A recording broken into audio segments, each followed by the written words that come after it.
Bonjour à toutes et à tous, il y a quelques minutes GoPro a sorti sa GoPro Hero 5 et sa GoPro Hero 5 Session, alors c'est parti pour une rapide présentation.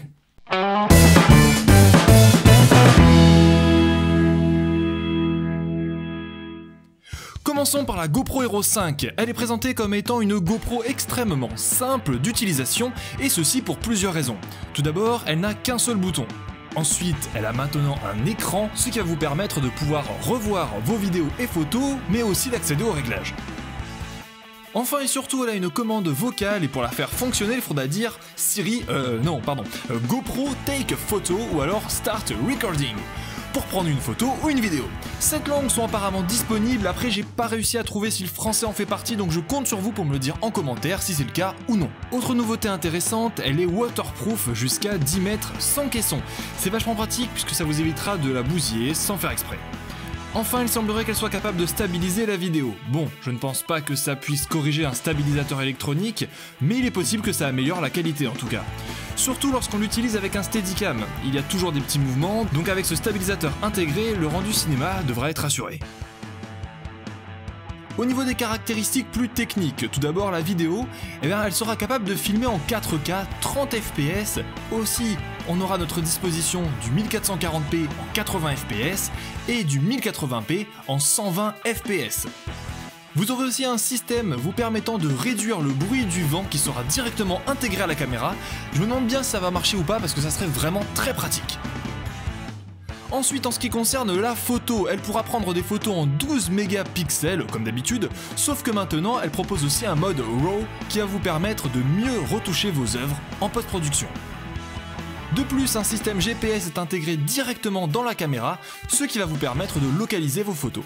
Cette GoPro Hero 5 sera disponible à partir du 2 octobre au prix de 429 €.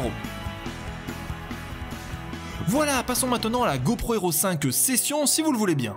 Les changements sont plutôt d'ordre technique puisque le design reste exactement le même, alors on attaque directement de plein front dans le cœur du sujet. Elle vous permet comme sa petite sœur de filmer sous l'eau sans caisson à 10 mètres maximum. Vous aurez comme la GoPro Hero 5 une commande vocale pour vous permettre de prendre des photos et des vidéos sans avoir à toucher votre GoPro. Vous aurez aussi un système de stabilisation vidéo et un système de réduction du bruit du vent. Au niveau vidéo d'ailleurs, vous ne serez plus limité en 1480p comme avec sa petite sœur, mais vous aurez la possibilité de filmer en 4K à 30 fps, ce qui représente un sacré changement tout de même. Vous aurez aussi à votre disposition des formats classiques tels que le 1440p à 60 fps et le 1080p à 90 fps. Enfin bref, vous aurez de quoi faire au niveau des ralentis, ne vous inquiétez pas. Maintenant, au niveau des photos, deux petites améliorations sont à noter. C'est le passage du 8 mégapixels sur la GoPro Session au 10 mégapixels sur la GoPro Session Hero 5 et aussi le passage de 10 photos par seconde en utilisant le mode rafale sur la Session à 30 images par seconde en utilisant le mode rafale sur la Session Hero 5. Voilà, cette GoPro sera vendue au prix de 329 € et disponible elle aussi le 2 octobre. Je vous laisse dans la description un petit lien qui va vous permettre de vous rediriger vers un comparateur de ces deux caméras, comme ça vous pourrez les analyser vous-même. GoPro ne s'est pas arrêté là puisqu'il propose aussi un drone et un stabilisateur, mais ça je vous le détaillerai dans une autre vidéo. Voilà, si cette vidéo vous a plu, n'hésitez pas à lâcher un petit like, à la partager, à la commenter, et on se retrouve très bientôt pour la vidéo audio drone. Bisous.